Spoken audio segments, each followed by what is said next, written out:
I've had waterfalls for 25 years. Really? I'll show you my first one. Okay. This is my first one. Wow. Oh, look at all of the birds. Oh my goodness. What a nice backyard. This is a party central. Was it worth it? Oh, very. Because we sit here every day, have coffee, watch the birds, watch the animals, listen to sounds. I wouldn't be without one. Okay, we're at a pretty typical neighborhood, which is great. I'm Greg Wittstock, the Pond Guy. This is my channel, Greg Wittstock, the Pond Guy. We're in Janesville, Wisconsin. I'm with Sean Wenzel of Aquatic Innovators. How you doing, Sean? Long-time certified aquascape contractor up here, and we're actually visiting a water feature for the mother of a contractor, right? Former contractor, yep. Yeah, all right, well, let's check it out.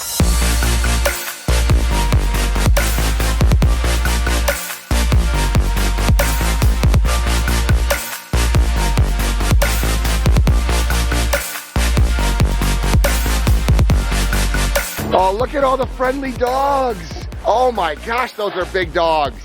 Whoa. Whoa. Are they brothers, sisters? No, actually they aren't. They look like it. Oh. Oh my gosh, this is a dog house. It is a dog house. 4 dogs? These are this one, and this little one is my daughter's. Of course, so you're the grandma. I'm the grandma. Aw. But this guy will jump.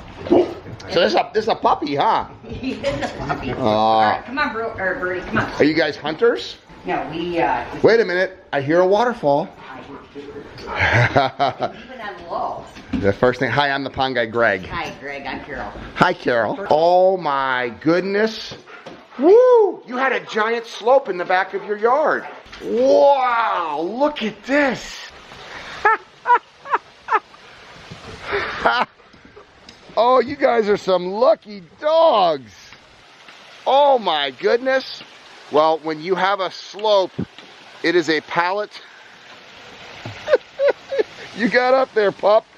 It is a pallet to work with as an artist. Oh, look at all of the birds.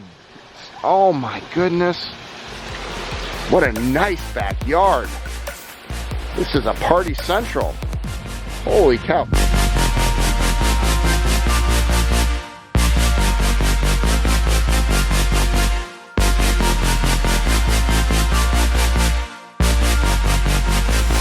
I was not expecting to see this. That's what's really cool about this waterfall. There's not a single person that would come into your house that wouldn't say that. No, I've had waterfalls for 25 years.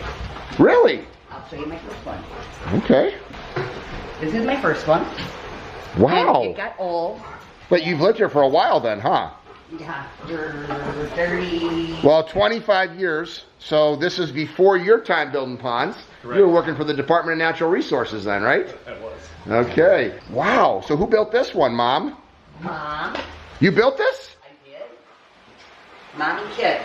What the? That is awesome. That is very impressive. And Hardscape Nate is your son? Yes. Sorry about that. No, that's okay. Thanks for the coffee. No problem. You've always had a slope back there, and so you thought maybe a waterfall, or how did it all start? We love this underwater. And so, yeah, we did. We started with buckets and plastic runners and went from there. We decided what sound we wanted, what we wanted. That is very, very impressive. What is your career? You're a what? I got a kink right here, like right in here.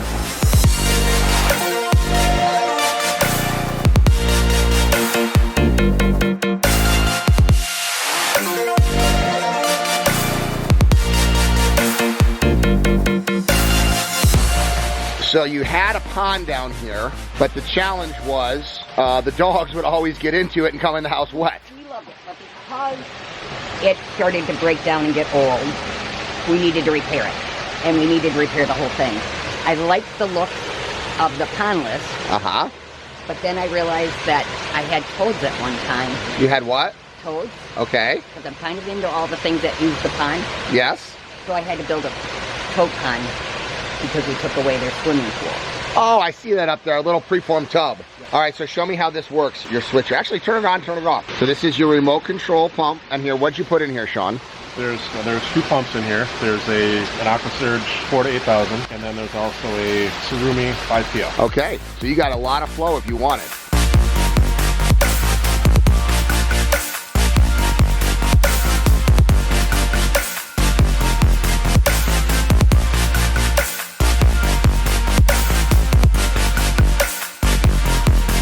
So you want to be able to control the sound. That's basically what you do, right? That, but every bird in the yard and chipmunks use this to drink and bathe on it. So I keep it lower certain times of day for them. Uh-huh. And that little guy up there. What little guy? That little hummingbird. He sits there. Oh my gosh, are you serious? Little and then hummingbird. he comes down and he takes a bath. I can actually see the hummingbird, so that's where he sits? He sits around there and then he comes down and takes a bath. All right, so there, I'm gonna zoom in here, guys. So there's a hummingbird up there. I got him. And that's where he lives. He sits up there and he comes down and takes a bath, and then you have hummingbird feeders, I'm assuming? How often is he up there? All day. So he's up there all day. Yeah, until he leaves to get food or something to drink or take a bath. So he doesn't have a big radius that he has to travel because he's got food and water and a mama that takes care of him.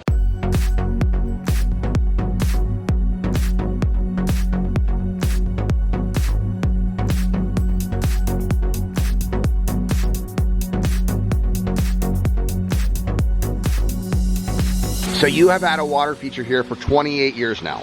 How did you end up hiring Sean? How did this all come about? Nathan knew him. So your son knew Sean from the industry. And he recommended him, and here we are. And so Sean, when did you come out here and do this? Was it last year? Last fall. Okay, so describe this project a little bit, what you did. Well, the first part was Carol actually removed a bunch of her plants that she wanted to give us access to the area where the feature was. And then because it was a concrete pond, we came in, we had to break up the concrete and haul the materials out. And we started then with the basin. Because it's the pondless, we enlarged the basin. It was probably about 4 times the size of the original pond. The challenge with the digging here is this is all sand. Really? Underneath here. So once you get down to about 6 inches, it falls. It's a beautiful sand. As we were digging, it caved in. I think it caved in on us about 4 times. So we had to be real careful because we've got the ledge that's here about 2-3 feet up, and then we were down about 4 feet. So we had about 6-7 feet of dirt above us that could have collapsed. So safety thing there. You know, with the tight space here, we had the excavator that just barely fit, but we were able to work our way from the bottom, place the large boulders to frame everything, and then we filled in with a lot of the limestone that was already here. So you reused the rock that was on, then you brought in some more, it looks like granite boulders. Correct. Because of the slope that's here, it was a challenge. We actually built a little landing pad up at the top that we were able to strap in the boulders and set everything. And we maximized the abilities of the excavator. So it was a lot of fun.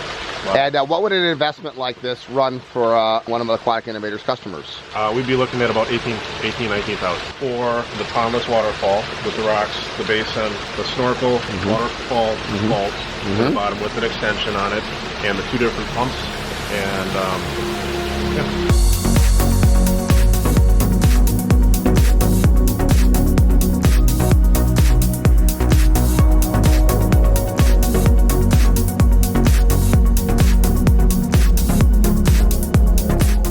So a total investment for $18,000 and $19,000 to completely transform a space. Was it worth it? Oh, very. Because we sit here every day, have coffee, watch the birds, watch the animals, listen to sounds. I wouldn't be without one. What do people that come to your house that haven't been here before think when they see this? Amazing. First off, that we have a hill that we can do this on. Yes, that's a gift. That's a gift, very rare. and that's not just something little. And that we can change the... Yeah, so you have the ability to just hit a switch and be able to increase the flow of water. So we're going to listen as the sound of the waterfall increases here. And the volume.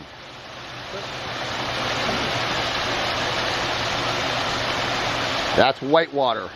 So you can go from Babbling Brook to Niagara Falls in a 60-second time frame. So this is the aquascape pump that you have in here.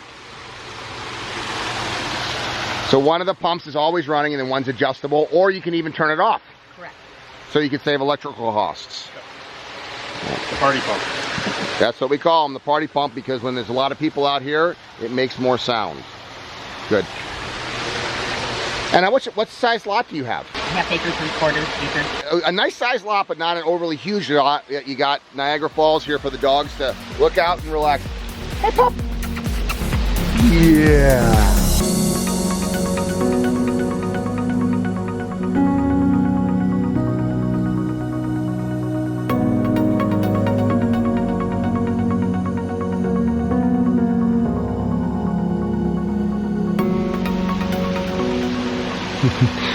So the dogs were like, hey, what happened to our pond? But they'll go up and walk through it. I'm kind of surprised he hasn't just to be a dog. They'll go up there and stand. Uh-huh. So they still get in there and splash around. Oh, yeah. And then you got your little toad pond over here. You could tell someone loves animals when they build a little pond just for the toads that were displaced when they turned over from a pond to a pondless. Amazing that a homeowner built this, and this is a classic example of somebody whose lifestyle changes. They have 4 dogs, they were getting too wet all the time, so they turned their pond into a pondless waterfalls, and what an amazing backyard. I mean, this entire area is just obviously set up for entertaining, and as soon as she opened the front door, I noticed the dogs, obviously, and I could hear and see the waterfalls right in the backyard. If you want to live the aquascape lifestyle yourself, you don't need to have a giant slope like this in your backyard, although it makes it really awesome when you do. Check out the link below to find a certified aquascape contractor in your area so that you too can start living the aquascape lifestyle. I love my job.